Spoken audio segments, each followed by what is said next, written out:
Bugün biz həll olma misalına aid iki testin izahına baxaq. 20 selsidə bizdən məhlulun kütləsini istəyir. Gəlin görək, demək, bizdə 50 dərəcə selsidə KH-ımız 600-dür. Bu nə deməkdir? KH bərabərdir. Əgər 1000 qram suda biz 600 qram maddə həll ediriksə, bu bizim KH-ımız 1000 qram suda həll etdiyimiz maddənin kütləsidir. Yəni onda bizim məhlulumuz olur 1600 qram.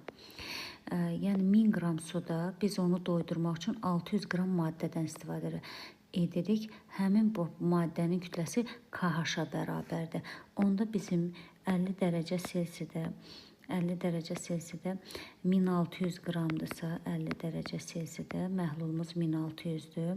20 dərəcə selsidə isə məhlulumuz 1200 qalıbdır. 1200 qalıbdır. Çünki KH-ı 200 veribdir. Deməli biz bunu 1000 qram suda həll etmişik. 1200-dür. Onda bizdən məhlulun kütləsini deyir. Bizdən çökəni demir. Onda baxaq.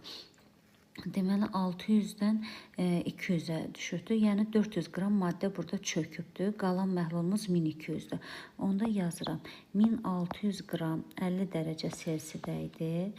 1200 qram isə artıq 20 dərəcədə olan məhlulumuzdur. Bizdə indi 50 selsidə 400 qram verir. Yəni 400 qram məhlula isə x götürürük. X bərabərdir. Deməli, ixtisar aparıq. 4200-ü 4-ə böləndə qalan məhlulumuz 300 qramdır. Doğru variant C variantıdır.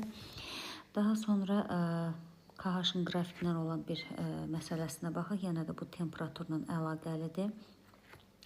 60 selsidə bizim KH-ımız 280-dir. 100 selsidə isə KH-ımız 400-dür. Bu nə deməkdir? Yəni 100 selsidə KH 400-dürsə biz bunu 1000 qram suda həll edib məhlulu 1400 almışıq. Yazıram 1400 qram məhlul 100 dərəcə selsidədir. Onda 1280 qram isə 60 dərəcə selsidədir. İndi mənə deyir ki, 100-dən 60-a soyutduqda. Baxın, 100-dən 60-a soyutduqda 400-dən çıxırsınız. 400-dən çıxırsınız. 280-i çökəni tapırsınız. Çökəni tapırsınız. Bu da eləyir, deməli, 0, 2... 120 qram. Deməli, bizdə 120 qram maddə çökübdür. Nə qədər məhlulda? 1400 qram. Yazırıq, 1400 qram məhlula əgər 120 qram maddə temperatur dəyişəndə çökdürsə, bu məhluldan bizə 700 qram veribdir. 700 qrama isə x olur. X də bərabərdir 60.